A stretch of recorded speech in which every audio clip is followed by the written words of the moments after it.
Hi, this is Dan Pastorini, and you're listening to The Grilling Truth. Welcome to the Grilling Truth NFL Draft Preview shows. Tonight we're going to be talking about the East, AFC East, NFC East. I'm your host, Mike Goodpaster. Right now I want to welcome in my co-host, Mike Cannon. Good evening, everyone. Thanks for joining us tonight on The Grilling Truth. All right, we're going to start off with the AFC East. We're going to go with the Buffalo Bills. What's your take on the Bills, what they've done in the offseason so far, and what you think they're looking for?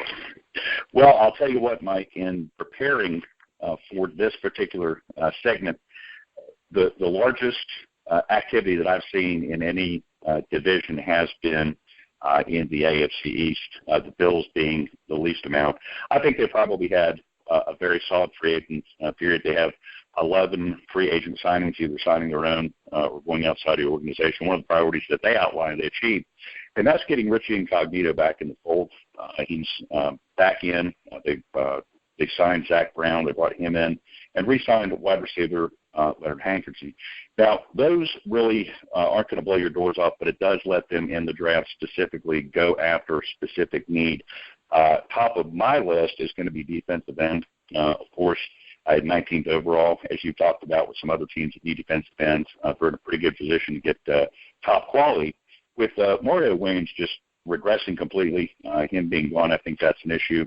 I think the second biggest thing that they'll address later on, I'd really like your input on this specifically, is the offensive line of the Buffalo Bills has really been less than impressive. Their tackles are not that good. They did franchise Cordy Glenn this year, which, kind of shores it up a little bit, and their guard play is absolutely horrible.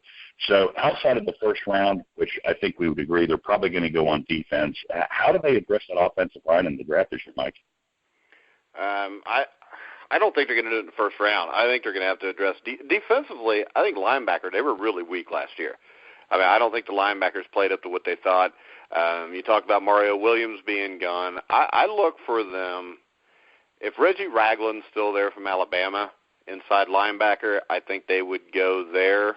I mean, I think their linebacker play was bad enough that almost becomes their biggest need. I think another guy you could look for him to take, maybe a guy like Andrew Billings, the big defensive tackle out of Baylor. I don't know if they're really going to get, a great pass-rushing defensive end at that pick. I mean, you can get guys like Kevin Dodd, Emmanuel Agba, or whatever the hell his name is, from Oklahoma State, Agba. Those guys could be there, but I don't know if you'd want to reach.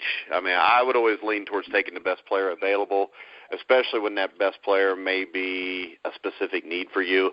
So I would think, to me, if I had to narrow it down between three guys, it would be Andrew Billings, the defensive tackle out of Baylor, Vernon Butler, the defensive tackle out of Louisiana Tech, or Reggie Ragland, the inside linebacker from Alabama.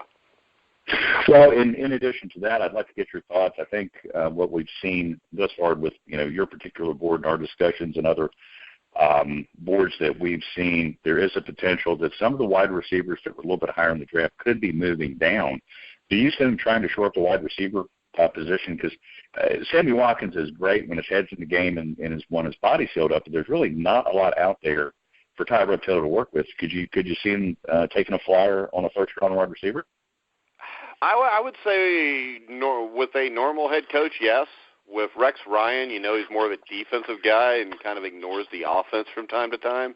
You can see that a lot of times when he drafted with the Jets. That's why I'm going to put all my eggs in one basket and say I think he's going D-line or inside linebacker. I do not think it would be a bad idea to go wide receiver for them. But I think linebacker on them is a lot more depleted than wide receiver, even though the wide receivers aren't very good. And you can get a good wide receiver in the second round if you really need one. You also got offensive linemen you might be able to get in the second round that would probably be an upgrade to what they got. You're not going to find an inside linebacker like Reggie Ragland in the second round or a defensive tackle like Billings or Butler then. I got you. All right, so we'll move on. We'll go to the Miami Dolphins, who have a new head coach in Andrew Gaze. Give us a little rundown on the Dolphins all season. I think they did fairly well. The one signing that I kind of look at more than any else is they went out and got Brent Grimes, they cut Brent Grimes, but they acquired Kiko Alonso and Byron Maxwell from the Eagles, and I think rather than trying to spice that up in the draft, I think that's going to work for them very well. They need a lot of weapons. Their cornerback play has been off. They shored it up a little bit with Byron Maxwell. And on defensive end, with Wake tearing his Achilles last year, we don't know how well he's going to play coming back. They did bring in Mario Williams and Andre Branch. I don't know if that's an upgrade at all based on the way that Williams played last year. A linebacker, they need a linebacker too. They're not scaring anybody on defense, and they were relatively strong up to 2 years ago on defense. And I think you're always going to have to try and go get some more weapons for Tannehill. He hasn't found that wide receiver or that back out of the backfield that can catch that is really his go-to guy. There's not a chemistry player. So I'm thinking they've got to go heavy on defensive back, and in addition to that, they're really going to have to be in a position to shore up the defensive end with so many unknowns injury-wise with the Dolphins. What's your take? Where do you think they go here in the first and second round? I agree they need that, but they also desperately need offensive linemen, especially a big-time tackle. I think they go tackle here if either Conklin or Stanley's left. If they don't, I could see him going in a different direction where you're going. But there's no other tackles in the draft outside of Conklin and Stanley, possibly Taylor Decker, that are worth. And, I mean, to me, Decker might be more of a guard. So, I mean, to me, if you're picking at 13, if Stanley or Conklin are there, you take them. That could change if a guy like Shaq Lawson maybe slips down there, or Leonard Floyd. I don't think Floyd will. If they're dead set on taking defensive linemen, you got Jerron Reed from Alabama, who's a very good player. There's a lot of guys I see going between 12 and 23, and the majority of them are, they are defensive players. Mainly defensive linemen and linebackers. There's going to be a run on them, I think, pretty quick because I think especially the linebacker position, I don't think the linebacker position is really deep. So I still think if Stanley or Conklin's there, I think that's the way they go. I got you. So your thought basically, especially with linebacker, is even though they're relatively good at linebacker, you're probably looking third, fourth, fifth rounds to maybe get a little bit of depth there also if they don't go with defense in the first round? Well, actually, if you're a good football team, the third through seventh rounds are all probably about getting depth. They're not a good football team, so they got to find guys that can play. So I think you take your shot at getting your tackle in the first round if he's there, if one of those two guys is there. Then second, third, fourth round, you can address the defensive line and the linebackers. They might be a little bit more of a reach, but you're not going to get a guy like Jake Conklin or Ronnie Stanley in the second round to play offensive tackle. Gotcha. I understand that completely. All right, next we will go to a team that knows a little bit about winning. They don't have a first-round pick because Tom Brady had deflated balls. It sounds like a problem. The New England Patriots. What's your take with the Patriots? This by far is the one that takes the longest to really kind of sit back and analyze mine, just due to the fact, number one, they had 15 FA signings either internally or externally. They move a lot of players around. This is traditionally about how many moves they'll make. Nothing big name is going in or out. They're just moving players around to just for what they want to do schematically, of course, gain contracts too. I guess the big move was getting rid of Chandler Jones. They did acquire another second-round pick for him. So to the New England Patriots, that's just like getting another first-round pick. They really haven't shown a tremendous amount of interest really about picking in the first round or what impact that can have. They usually trade down to get extra guys anyways. But they do. So it's no loss for them, and they picked up that second round, so no big deal. I think one of the issues, they're not going to address this in the first round. I think they probably will do it in the second, is shore up the running back position. I do think Henry from Alabama is a good pick for them in the middle of the second round where they fall there. Defensive tackle, they definitely are going to need some help there. Now, they did sign Terrence Knight and Marcus Kuhn, and that's very good. They do need some help there. Center and offensive line is starting to show some cracks, especially with Logan Mankins getting dealt. And then, of course, with the rotation that they had last year, that it got going well, but they have nothing set as far as I can tell for this year. And they need to get some players that they can build tenure over time. They don't have a lot of players that have been there for a long time. So it's not the best draft to do it in, but based on where they're what the position is in drafting, I think they can do very well at offensive tackle. And I think they have to address the defensive tackle position also. They really don't have a game changer there. What are your thoughts? Do they go to the offense, or do they go to the defensive side with 2 picks in the second round, Mike? Well, I think this. In the second round, I think you're looking – it wouldn't surprise me to see him go after another wide receiver, a guy like a Michael Thomas from Ohio State. You already talked about Derrick Henry, if he's still there, from Alabama. I mean, that would be scary. It'd be the first time, if he pans out, be the first time they've had a big-time running back since Corey Dillon. Mm-hmm. And I think later rounds, I think 3 through 7, I think you're going to see them pick a lot of offensive linemen and defensive linemen. That's my take on them. And the thing is this, whatever they take is the right thing because they got the coach that knows more than anybody else. Yeah, and I think even getting down in the 6th, 7th, I think, although it really isn't discussed a lot because of how the linebacker play is good, they're going to have to do definitely some work at getting some more effective linebacker play in there. They've got a lot of turnover. They can do it in later rounds in this draft. They've got some decent players back there now, and it's definitely something that they're going to have to build for situational, of course, for nickel and dime packages. All right, that moves us to the last team in the AFC East, the New York Jets. The New York Jets, who, if you paid attention to, were actually made a call to the agent of Josh Norman, thinking they were going to sign him. They're always kind of poking around. I thought they actually had a pretty good free agent signing time. They made 12 moves, either internally or externally. The one thing that was most surprising to me is they went out and actually got Ryan Clady and moved some picks around. I was a little bit puzzled by that. Clady, his play is regressing. It's getting worse. He's oft injured now. I would certainly think that they could have gotten one more year out of DeBrickashaw-Ferguson. I think that was more of a money issue than a health issue with Ferguson. So they have to address that immediately. There's nothing in the cupboard, so to speak, there. One thing that they did is they picked up Matt Forte. I've got some concerns there also in the fact that he's I'd be surprised to see how much tread he's got left on the tires. So once again, in the second round, I think there's a couple running backs that they could pick up, and they're going to need to figure out what they're going to do with their linebacker position. There's going to be some options available at number 20. We've already seen that's a pretty good spot to be in. They signed Bruce Carter, but it has to be bolstered. Demario Davis did nothing for them last year, and they really don't have a rush linebacker. So I'm thinking linebacker, and I'm also thinking that they need a nose tackle too. They lost Snacks, and it's not a good position to be in. Their strength now may turn into the weakness in one season. Their front seven has got to be in this draft. Wouldn't you agree, Mike? Yeah, and I look for them, if he's there, and I think he will be, to take Vernon Butler, the defensive tackle out of Louisiana Tech. I think when you get to 20, outside of the wide receivers, I think he's the best player available.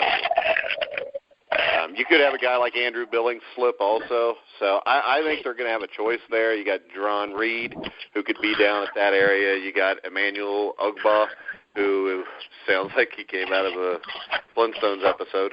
But I'd say probably between those four guys. You also got Kevin Dodd sits there. I think Kevin Dodd's a little bit of a reach that high.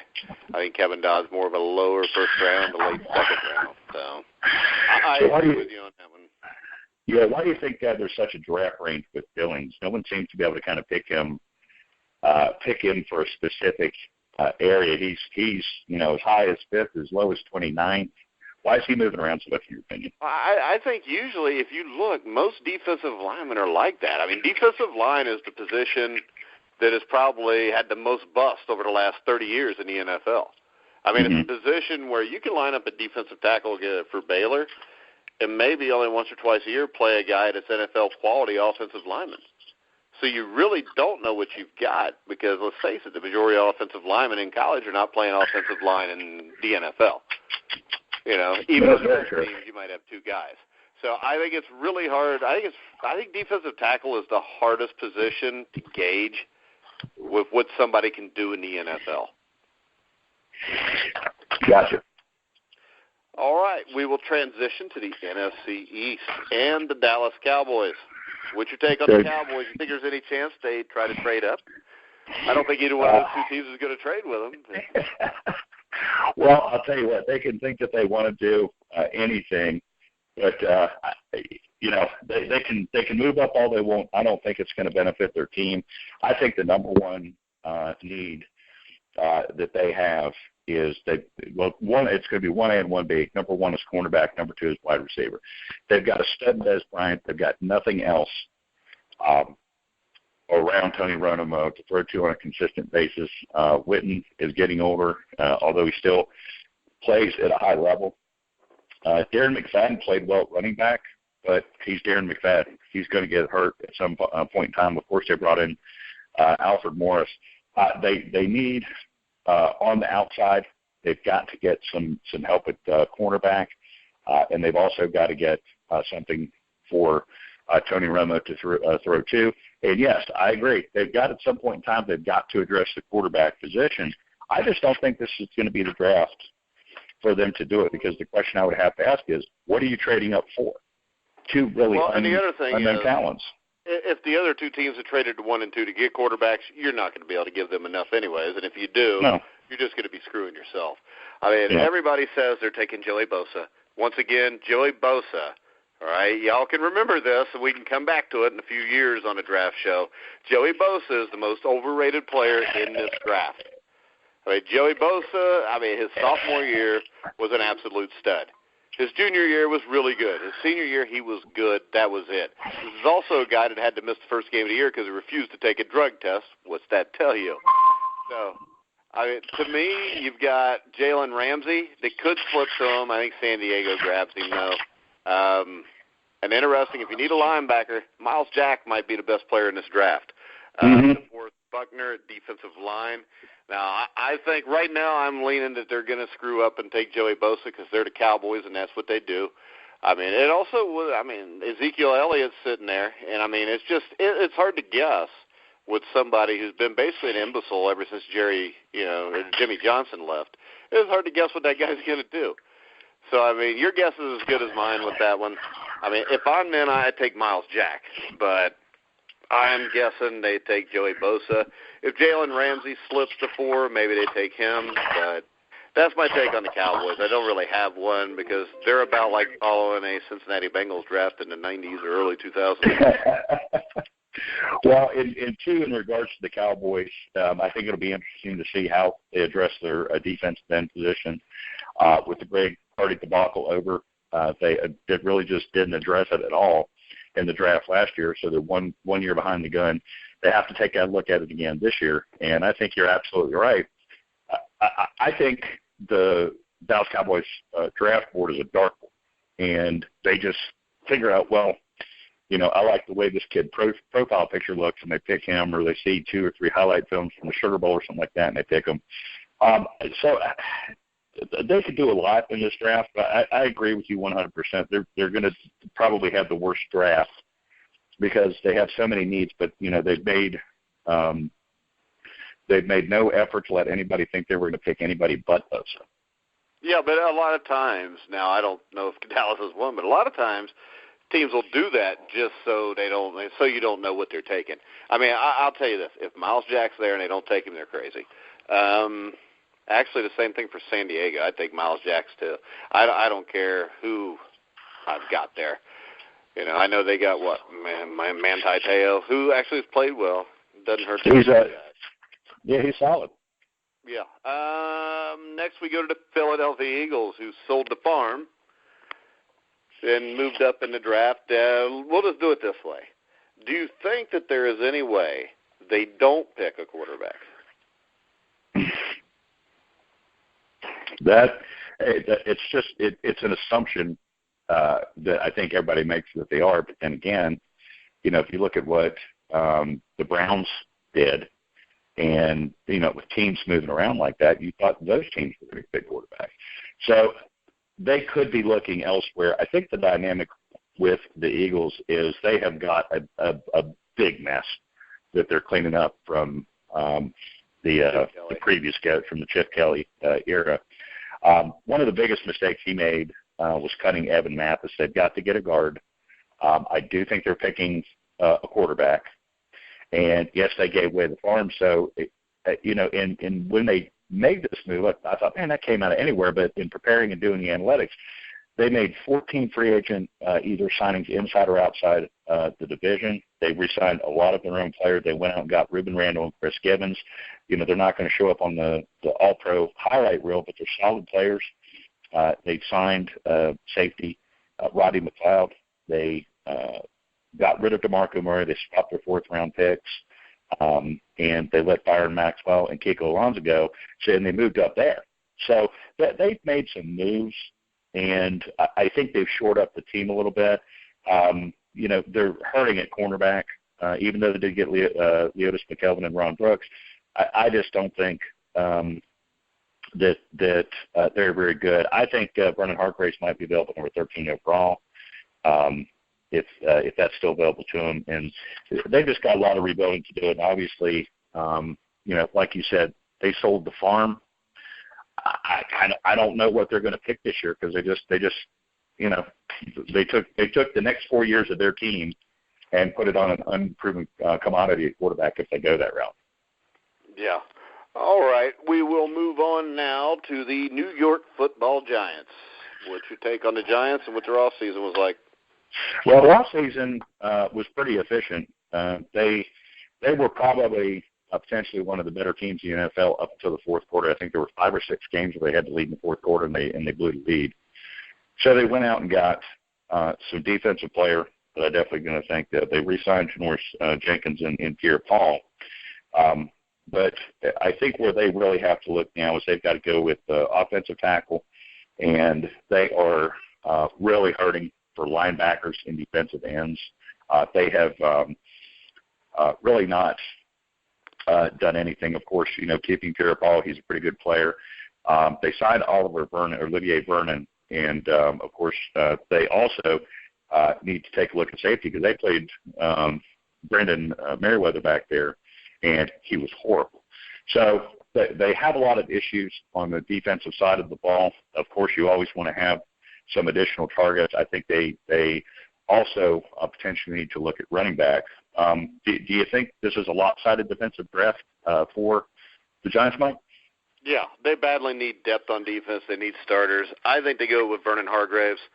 I know he doesn't fill a pressing need at corner there, but they have no depth at cornerback, which is a huge problem. Plus, I think he's probably the best player available here. I think you go with either him, Shaq Lawson, maybe Leonard Floyd slips. I don't think he will, but if he does, I think they would jump on him there. But I think it's between those 3 guys, according to who slips and who doesn't, because I think you don't really get another defensive player till about 6 or 7 picks later. I think those are the 3 guys that are good value picks there. Hell, maybe it'll jump on Ezekiel Elliott. They could use a running back. Yeah, I agree. And with the defense itself, they went out and got Snack Harrison, free agent from the Jets. That is a tremendous move for them. Consistent player, never really gets hurt. Weight has been an issue early in his career, but he's got that down, and he's stayed in shape. And I think that's a big move for them. They brought in Janoris Jenkins, cornerback, but like you said, they're really light there. It's going to be an interesting draft for the Jets. They haven't drafted well in the last couple of years. Of course, Percy Harvin announced his retirement. He was a B-minus C player, so it's not like they have to fill that position, but it's one more skilled player that they lost. So the Jets just don't draft well. So it doesn't matter what we think. They're just not going to pick the best. They're just not going to pick the best player. The Giants. You keep saying the Jets. You're pissing everything. You're pissing all of New York off with that.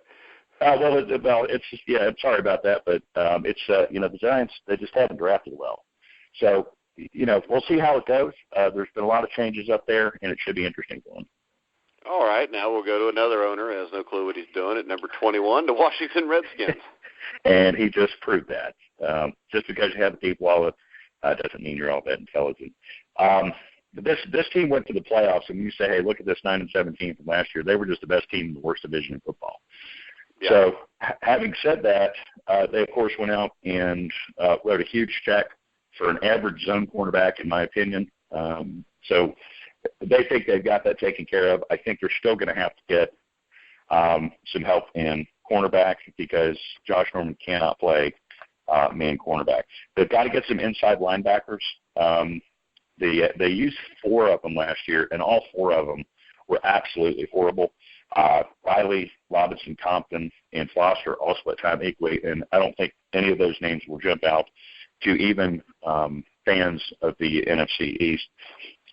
Safety, they've got to get some help there too, because they actually tried to Andrew Hall at safety last year, which means that, number one, the ones they had weren't that good. When they got hurt, they didn't have anybody on the bench that could come in and play better than the corner, and they're going to have to take a look at the running back also, because Alfred Morris is gone, and they've got Matt Jones and Chris Thompson, but they're not bell cows.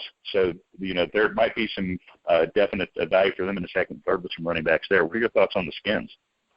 Well, I don't think you need a bell cow to win a Super Bowl anymore. I mean, look at the Super Bowl last year and the running backs in that game. I originally had them going for corner. I guess they took care of that. They just took care of it about 10 times the amount of money than they needed to take care of it at. Bings, he is who he is. I think Daniel Snyder, if the guy is there, will take Laquan Treadwell. I don't think that's necessarily a bad pick since they picked up the corner. That gives them a definite threat for Kirk Cousins. You can always take a running back, 3rd or 4th round, and find something there possibly. And the guys they had were good enough to get them to the playoffs in a bad division. Another guy that could be interesting if he slips, if you just wanted to strengthen the defense big time, maybe a Vernon Butler or an Andrew Billings if they slip down.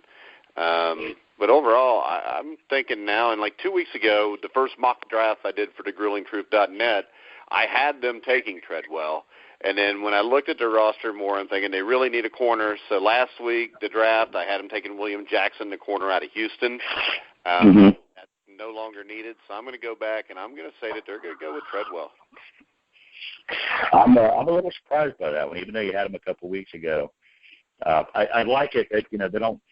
They've got some okay players that can run down the field and catch the ball, but nothing that is going to make Cousins an all-pro.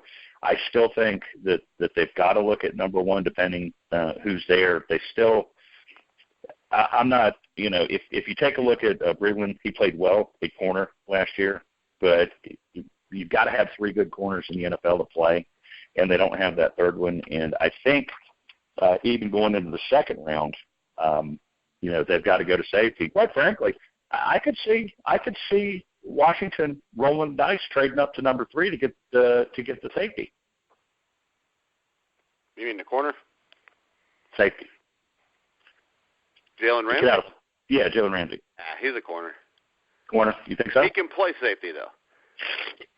And there's a lot of NFL teams that think he'll be a better safety than corner because, he's big, he's strong, has a hard time sometimes in man coverage, but the good thing about him is he's so big and strong, he can hold you up to the line of scrimmage for a while, and then he's so long, and his arms are long, so, he can make up ground just with that, too. But I think he's a corner or a safety. Actually, if the Redskins did that, it's according to what they'd have to give up, but I would think that would be a good deal. So I would doubt Daniel Snyder will do it, and I still think he's going to fall in love with Treadwell as the wide receiver, and usually guys that own football teams that don't know a whole hell of a lot will pick the big flashy guy over the guy that's going to help him immediately. And I think Treadwell may not be a bad pick there for him. Because if Kirk Cousins is a real deal, he's the number 1 wide receiver. You got a bunch of good wide receivers now. You throw Treadwell there. If he ends up being what people think he is, he's going to make the other guys better. But the one thing about Treadwell is he's not really a deep threat. He's more of a big receiver that'll run the short routes, catch the ball, great in the red zone. Well, it'll definitely open up the scheme for Gruden to do the type things that he wants to do, as evidenced with what he did in Cincinnati. And he doesn't have the mix at wide receiver that he has. You hit it right on the head. They've got complementary players at the wide receiver position. Garcon is a 1.5 maybe. I've never really considered him a true number 1. So they've got a lot that they can go to. But you made a very good point there. And this is ownership stepping into football operations. The number 3 player going to be taken in the draft is something that, regardless if he played at safety or if he played at corner, could help the team immediately, and you could identify what he's going to be best at when you get him into camp and train him up, as the old school guys say. And he could have a huge impact on your team. And quite frankly, depending on, what the value is there, that could be an 8 to 9 to 10 year player that's going to shore up your defense. And I'll tell you this, if you've got Josh Norman at cornerback, you better have some good safeties, because if you look back to the Giants game of last year, he got lit up. Now, granted, there was a lot of fist fighting in that game, but he got actually lit up by Odell Beckham a couple times. But Beckham just dropped the ball, but he got behind him 3 or 4 times. And there's, they don't, they play a partial zone scheme in Washington, so he is going to have to play man. And I think you're going to have some good safety, because Josh Norman will let players get behind him. I think Josh Norman's a very good corner. I don't think he's just a cover 2 corner, and I believe this. There's not too many guys that are not going to get lit up by Odell Beckham Jr. I think against most teams, I think Josh Norman will be fine. Do I think he's worth that amount of money? Do I think he's the best corner in football? No. So I'll agree there. I think he is better than what you give him credit for, but it was a stupid. I wouldn't have signed him if I was them. If they sign him and then pick William Jackson as the other corner, I still don't see it. You could have got William Jackson or another guy in a draft at 20 or 21 for a lot less money. Well, keep in mind, too, there was a reason. He's not worth the money they gave him. I agree. But there was a reason why the franchise tag was rescinded. They could have had two more years.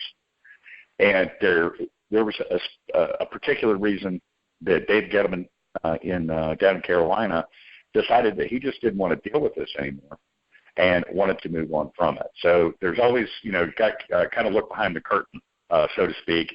And, there might have been issues there that weren't identified that may have been transpiring for a while.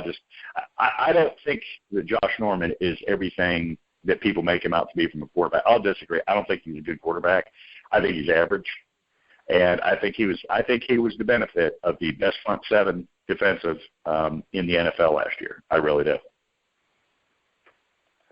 We'll agree to disagree. I don't think they were the best front 7 in football either. I think Denver was by far. I think they proved that in the Super Bowl. That's just one game. They proved it all season. Did you watch them against the Bengals too?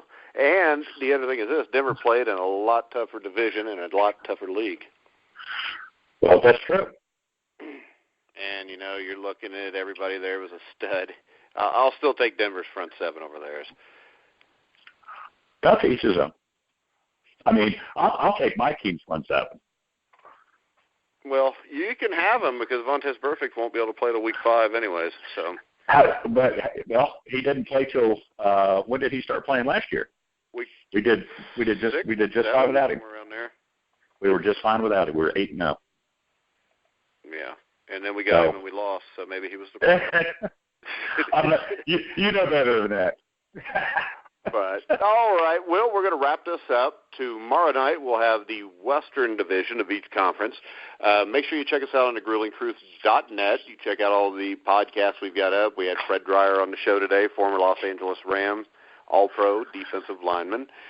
Make sure you check out Thursday night from 8 to 11, the first NFL Grueling Truth Draft Special. We will be on actually live with the picks, myself, Matt Andrew Scavage. I think Mike's going to drop in. Everybody you hear on this show will drop in that night for a little while. Also, another guest host we'll have for the whole show is Mark Cooper, former Denver Bronco, great guard for the Broncos, helped him get to Super Bowl 21 with John Elway. Wednesday night we'll have the Gridiron Mo's Super Bowl Trivia Show. And then also check out on thegruelingtruth.net. Wednesday morning, we'll have the comprehensive guide to the NFL draft with the Grueling Truth. You'll have the top 5 players at every position. You'll have guys from smaller colleges that may get drafted or should be worth getting drafted, plus top 50 picks in the draft. Mike, any final words? Well, I'm getting excited. We're getting close to Christmas. I know if you're a fan of your team, everybody has an opinion on what they need, but we're getting close now. We've seen a lot of moves. Quite frankly, I think you'd agree, Mike, we just didn't see coming here over the last week, and I think we're going to see a lot more during the draft. So I can't wait to get to next Thursday. All right, sounds good. So we will catch you guys tomorrow night for the last two divisions in the NFL for the draft preview.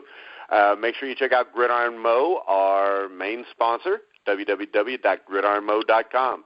So for Mike Cannon, I'm Mike Goodpaster. You've been listening to The Grueling Truth, where the legends speak.